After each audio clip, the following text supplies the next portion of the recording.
Assalamu alaikum dear viewers. Today I am here with new lecture. I hope you are watching me from every corner of the province.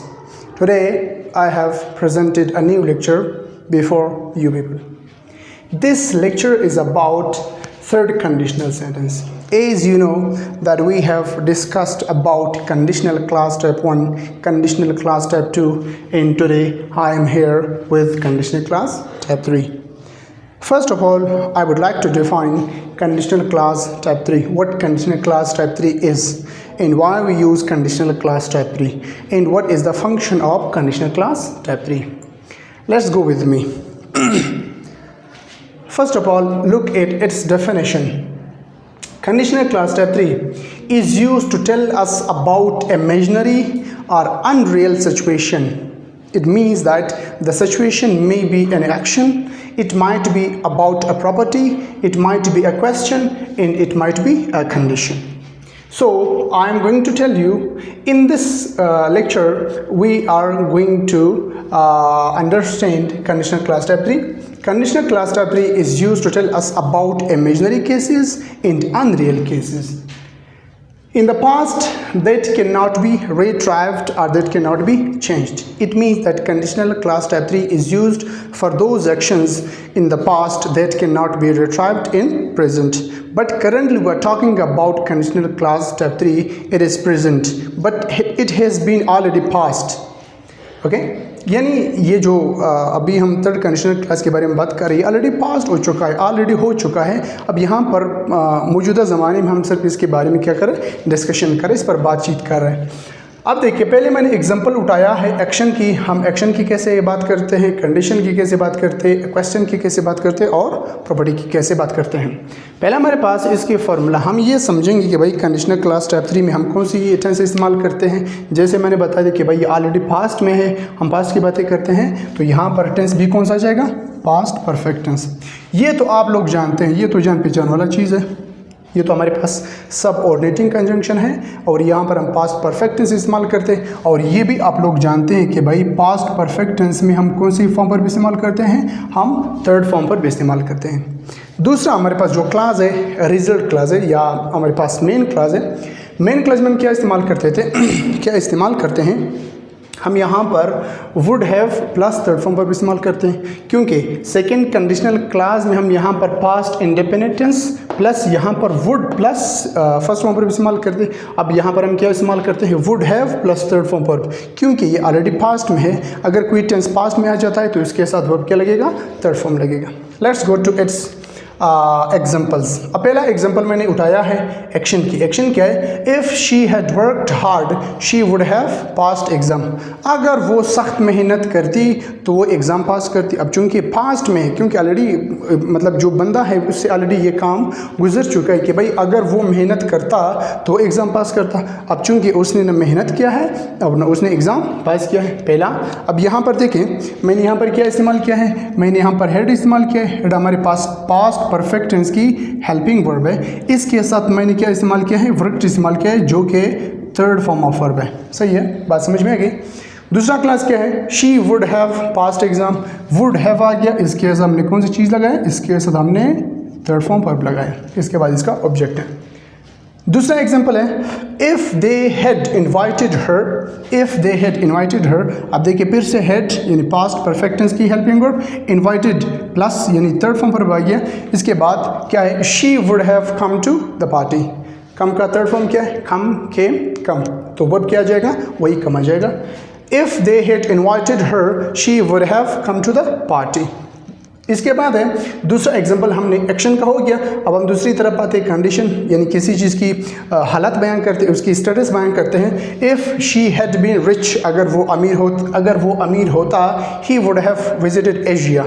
अगर वो अमीर होता तो वो Asia का क्या करता, यानी विज़िट करता. अब चूँकि वो न अमीर था और न उसने एशिया की कोई विज़िट किया है. दूसरा है, if I had been intelligent. अगर मैं ज़हीन होता, I would have passed CSS. अगर मैं ज़हीन होता तो मैं CSS पास करता. अब यहाँ पर एक और टर्मिनोलॉजी हमारे सामने आ गई है, हमारे पास ये आता है वुड. यहाँ पर आ गया, सॉरी वुड नहीं है, बीन आ गया है। बीन क्या है? बीन एक्चुअली हमारे पास एक वर्ब है, मैं यहाँ पर आप लोगों को समझाता हूँ। बी हमारे पास इसके फर्स्ट फॉर्म है, इसकी जो वाज और वर है ये इसकी सेकेंड फॉर्म है। इसके बाद हमारे पास जो है वो बीन आता है, ये इसका थर्ड फॉर्म है, प्लस इसके बाद हमारे पास क्या आ जाएगा? बीइंग आ जाएगा। सही है। तो बी जो है ये फर्स्ट फॉर्म है, वाज और वर जो इसके सेकेंड फॉर्म है, बीइंग जो है ये इसकी थर्ड फॉर्म है, और बीइंग जो है ये इसकी क्या है? आईएनजी फॉर्म है। अब चूंकि हम यहाँ पर बात कर रहे हैं पास्ट के बारे में बात कर रहे हैं, तो यहाँ पर पास्ट में हमने किसी चीज़ की स्टेटस को ज़ाहिर करने के लिए हमने क्या इस्तेमाल करना चाहिए? हमने यहाँ पर इसकी थर्ड फॉर्म ऑफ वर्ब इस्तेमाल करना चाहिए। जैसे कि आप लोग यहाँ पर जानते हैं कि भाई पास्ट परफेक्ट टेंस में भी थर्ड फॉर्म वर्ब है, तो यहाँ पर अगर हम किसी शख्स की या किसी चीज़ की स्टेट को ज़ाहिर करते हैं या स्टेटस को ज़ाहिर करते हैं, सही है, तो यहाँ पर हमने क्या लगाना है? बीन लगाना है। तो यहाँ पर मैंने इसीलिए बीन लगाया है क्योंकि हम किसी शख्स की कंडीशन ज़ाहिर कर रहे हैं, उसकी स्टेटस को हम ज़ाहिर कर रहे हैं। If he had been rich, he would have visited Asia. दूसरा एग्जाम्पल क्या है? If I had been intelligent, I would have passed CSS. अगर मैं ज़हीन होता तो मैं CSS पास करता। अब चूंकि मैं न ज़हीन था और न मैंने CSS पास किया है। तीसरे नंबर पर हमारे पास क्वेश्चन है, how we can create a question in conditional class type 3। यानी मेथड क्या होगा, प्रोसीजर क्या होगा कि हम थर्ड कंडीशनल क्लास में हम कोई क्वेश्चन क्रिएट करें, क्वेश्चन करें, सही है, किसी से मतलब सवाल करें। पहला एग्जांपल मैंने क्या लिखा है? व्हाट वुड हैव हैपेंड, क्या होता if you had killed them, क्या होता अगर आप इसको मार देते। यानी पास में ऑलरेडी बात गुजरी हुई है, यानी यहाँ पर सिर्फ ये प्रेजेंट में हम सोच रहे कि भाई अगर क्या मतलब क्या होता कि आप इसको मरवा देते। अब चूंकि कुछ भी नहीं हुआ है। दूसरा सेंटेंस क्या है? What would have he done if he had had money, क्या होता अगर उसके पास पैसे होते। अब चूंकि उसके पास न पैसे थे न कुछ हुआ है, यानी कुछ भी जो है कोई बात नहीं हुई। अब यहाँ पर हमने क्या क्रिएट किया है? यहाँ पर हमने क्वेश्चन क्रिएट किया है, लास्ट में हमने क्या लगाया है? क्वेश्चन मार्क लगाया है। अच्छा, एक और नया चीज़ हमारे सामने आ गया है, दैट इज़ डबल हेड। यानी we have seen twice head, हमारे पास दो मरतबा इस सेंटेंस में हेड आया है।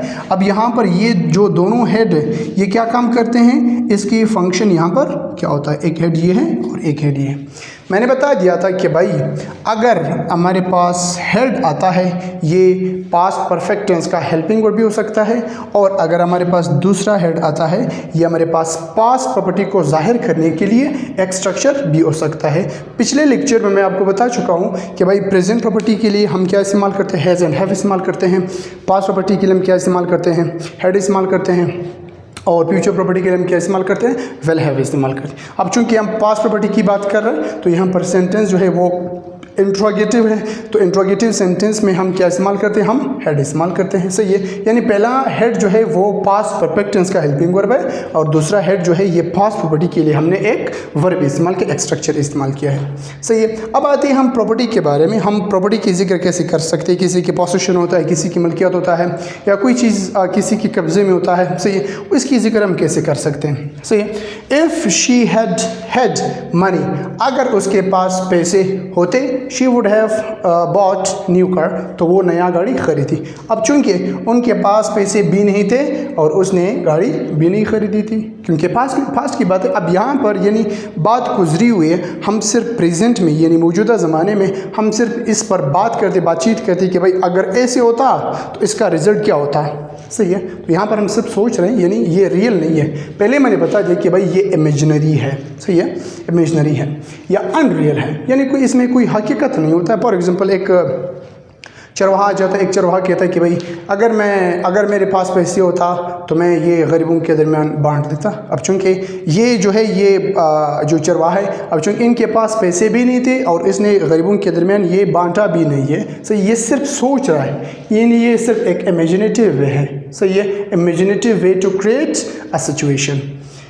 दूसरा एग्जांपल हमारे पास है, if you had factories you would have married 4, अगर आपके फैक्ट्रीज होते तो आप 4 शादियाँ करते। अब चूंकि आपकी फैक्ट्रीज भी नहीं थी और आपने 4 शादियाँ भी नहीं की हैं, तो फिर से हमारे पास क्या गया है? एक हेड जो है वो हमारे पास पास्ट परफेक्ट टेंस का हेल्पिंग वर्ब है, और दूसरा हेड जो है वो हमारे पास क्या है? पास्ट प्रॉपर्टी के लिए हम यानी पास्ट प्रॉपर्टी की हम जिक्र करते हैं।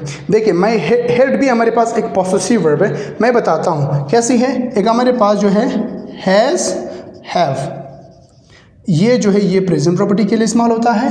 हैड जो है ये इसका सेकंड फॉर्म है, ये पास्ट प्रॉपर्टी के लिए इस्तेमाल होता है। इसके बाद हमारे पास जो हैड है ये भी इसकी पास्ट प्रॉपर्टी है और इसको हम यानी पास्ट प्रॉपर्टी के लिए इस्तेमाल करते हैं। चूँकि यानी हैड जो है यहाँ पर थर्ड फॉर्म पर है तो हमने क्या इस्तेमाल किया, यहाँ पर हमने हैड इस्तेमाल किया। और ये हैड जो है ये हमें क्या बताता है, हमारी प्रॉपर्टी बताती है। मनी यहाँ पर हमारे पास क्या है, हमारी ओनरशिप है। और दूसरे सेंटेंस में इफ़ यू हैड फैक्ट्रीज, फिर से हैड जो है यहाँ पर पॉसेसिव वर्ब आया है। ये हैड जो है किस चीज़ को पॉइंट आउट करता है, फैक्ट्रीज, जो कि हमारी ओनरशिप है, इसको पॉइंट आउट करते हैं। बाकी जो ऐसा है would have plus third form पर भी है, तो बाकी पूरे थर्ड कंडीशनल सेंटेंस में आते हैं। उम्मीद करता हूँ कि आप लोगों को आज के लेक्चर समझ आया होगा। इंशाल्लाह मिलेंगे नेक्स्ट लेक्चर में। Thank you so much.